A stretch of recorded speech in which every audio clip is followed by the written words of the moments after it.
Hi, good evening, everyone. A very warm welcome to all of you for joining in the webinar. Before we start, I'll do a quick introduction. I am Saurav Jain. I take care of sales and marketing at Union Mutual Fund. On the panel today, we have G. Pradeep Kumar, who is our CEO. G. Pradeep Kumar needs very little introduction. He has been, he has 29 years of experience in fund business. He has worked with IDFC, UTI in various capacities before. On the call, we also have Vinay Paria, who also doesn't need introduction to all of you. Vinay joined us 3 years back. Vinay is an MMS and he has 19 years of experience, out of which 10 years he spent with Invesco. Prior to Invesco, he has also worked with DBS Chola and KCR Choksey.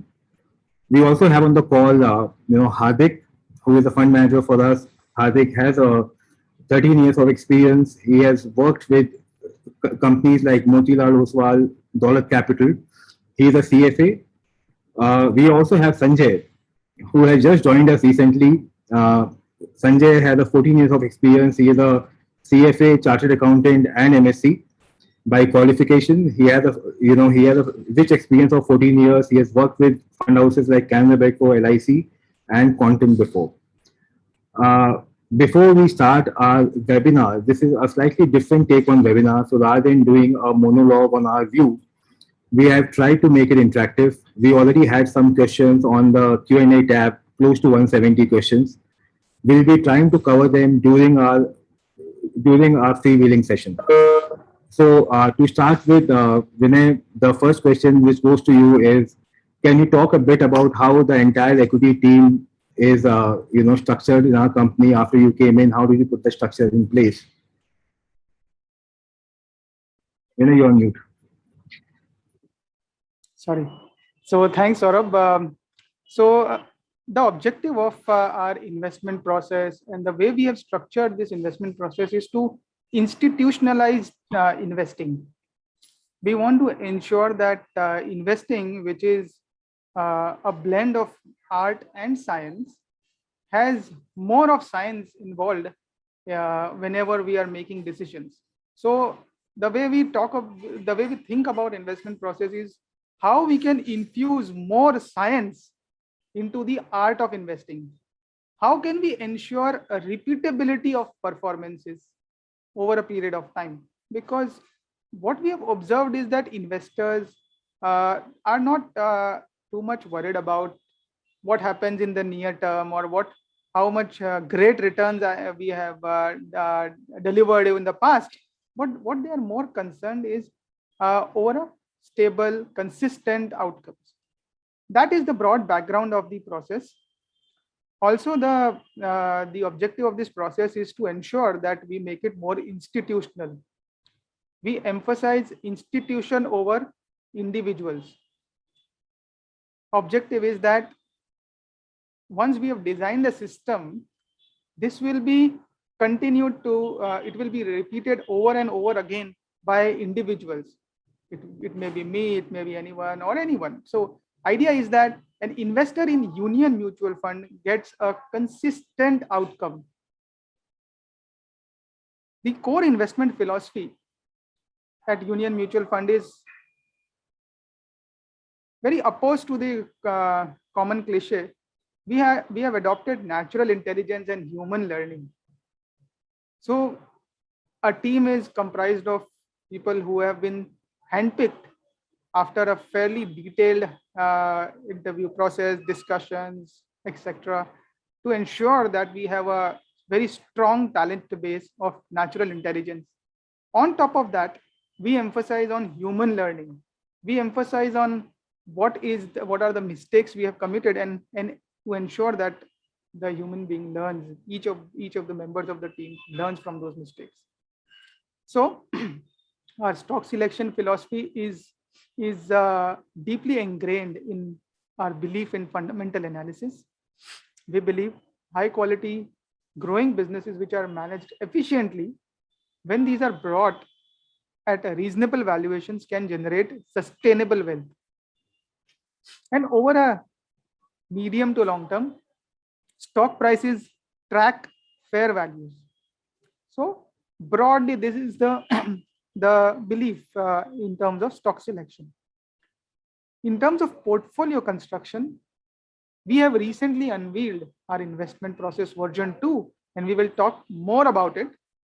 But in short, in brief, in terms of portfolio construction, we believe in a quantamental approach.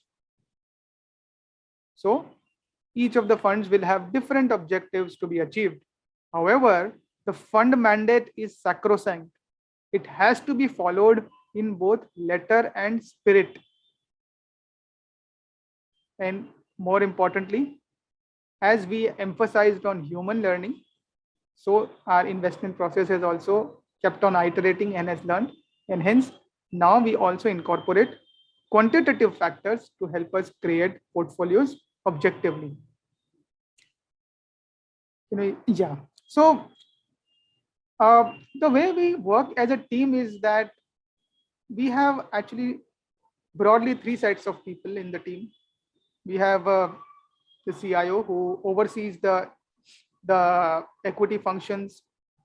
Objective if there's or the KRA of the CIO is to manage the overall investment process. The final decisions on ideas, entry and exit from the fund house also rests with the CIO. However, if you remember, we talked about 2 parts of our investment process: stock selection, portfolio construction. The analyst team owns the stock selection part of the investment process. Each and every analyst is a pillar of the investment team. He is responsible for stock selection for his respective sector. He maintains an active coverage on the fund house universe companies. Unless and until an analyst gives a go ahead, gives a green signal, and a company comes in the fund house universe, the fund manager cannot buy a company. Very important. So the analyst opinion is extremely important. Analyst also maintains a model portfolio which serves as a guide for the fund managers whenever they are creating portfolios. Coming to the second set of the team members in the investment team, it's the fund managers. The fund managers own the portfolio construction part of the investment process.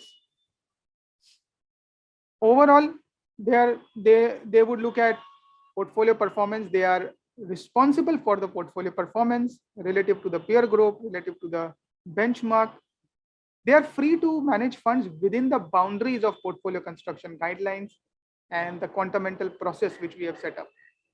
However, they cannot buy stocks outside the fund house universe. And this is how both the analysts and the fund managers are very, very critical component in the entire investment team. So in this manner, the entire team is working as a cohesive single unit to achieve the objective of identifying good quality stocks and then create portfolios out of these good quality stocks which are true to mandate and using quantamental factors. So when we create portfolios, so when we select stocks, for example, when we start with it, stock selection is purely based on fundamentals. One thing which we want to highlight here is that as a fund house, we believe in investing in only good quality companies, good quality businesses run by good quality managements. The quality of business is defined by both quantitative or numbers metrics and by qualitative metrics.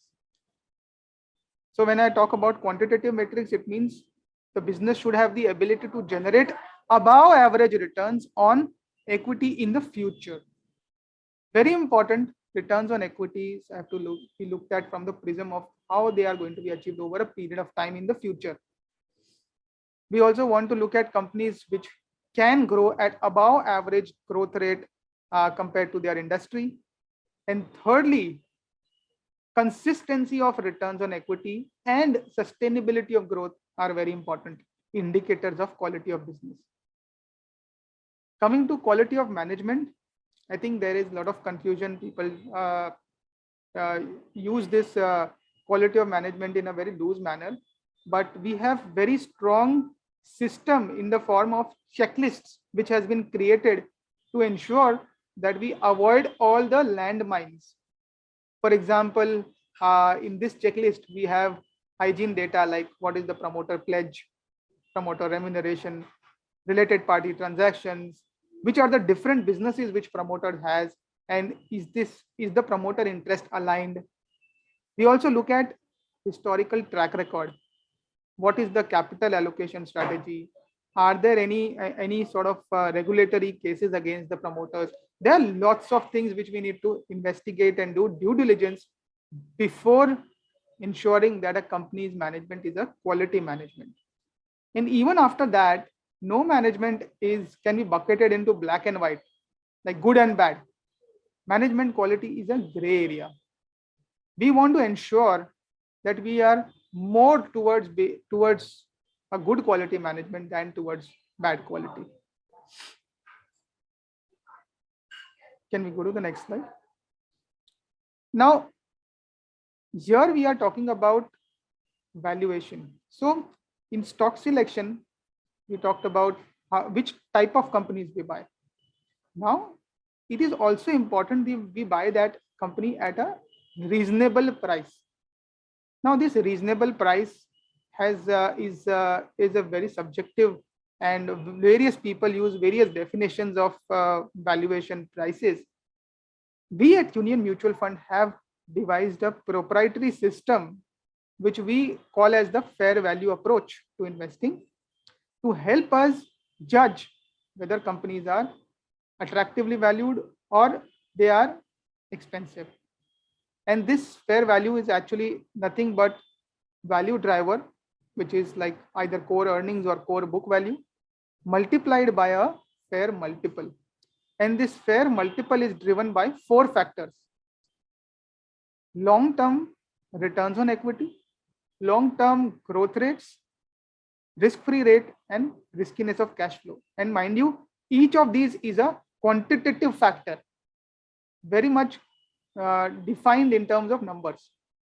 And this helps us derive a fair value for a company. So in a nutshell, we select stocks based on a pure fundamental approach. We want to buy companies which are good quality, businesses run by good managements at a reasonable price, based on our in-house proprietary fair value approach. Now, how do we exit out of these companies? What is our exit strategy? We don't want to be like Abhimanyu, who only knows how to enter the Chakravyuh and doesn't know how to exit. Our exit is also defined by very clear system. We will sell or reduce our exposure to companies for any one of the following 3 reasons. First is the original investment rationale? Is it at significant risk due to changes in the economy, laws, company strategy, or management actions? Valuation re-rating. Is the valuation re-rated so much that we do not have any upside?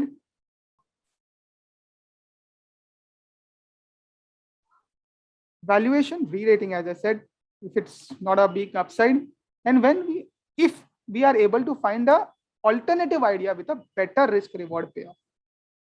So these are the 3 reasons why we will exit or reduce our exposure to any company. And importantly, if a stock is sold purely for valuation reasons, we will not remove it from our fund house universe. If the exit is because of weakness in business quality or management quality, then we will remove the stock from fund house universe and all portfolios will exit out of the stock. So these are the broad aspects of how we select stocks. Now, in summary, I will discuss how do we create portfolios. So once we have selected stocks, once we have created the fund house universe or the pool of good companies which we can invest in, from these companies, how do we then create portfolios, allocate stocks, how do we decide the percentage allocation? Here we look at 2 aspects. One is fundamentals and second is quantitative factors. So when we talk about fundamentals, we look at 5 factors. First is whether it's a growth stock or a bargain stock. Growth companies are those companies where the fair value is growing at a pace faster than the underlying GDP. And bargains are those companies where the growth is slower, but they are available at an attractive valuation. Second is we look at companies from a sector allocation perspective, whether they are whether the funds are tight with respect to the benchmark, which means is there a restriction on sector allocation or not? Third, some funds may have capitalization bias, like for example, large cap fund will only invest in large caps, small cap fund will only invest in small caps, so on and so forth. The fourth factor is concentration. Is the fund supposed to be concentrated, which is less than 30 stocks, or diversified, which is more than 30 stocks? And finally, the fifth factor which we look at is asset allocation, which means how much fixed income, equity, arbitrage, etc. is allocated in that particular fund. So these are the 5 fundamental factors. We also look at the quantitative factors, and shortly me or my colleagues will discuss why we have incorporated certain quantitative factors in our investment process. Currently, we intend to use 3 factors, which are growth, quality, and value, as key inputs which will guide us in portfolio construction. So these factors help us understand what could be the potential weightages of individual companies based on these 3 parameters in the funds, after also looking at the fundamental attributes. And then the fund manager decides based on these guidelines how to create portfolios. And this is what quantamental portfolio construction is all about. So yeah, I think that is where we are in terms of how we have designed the investment process, Saurabh.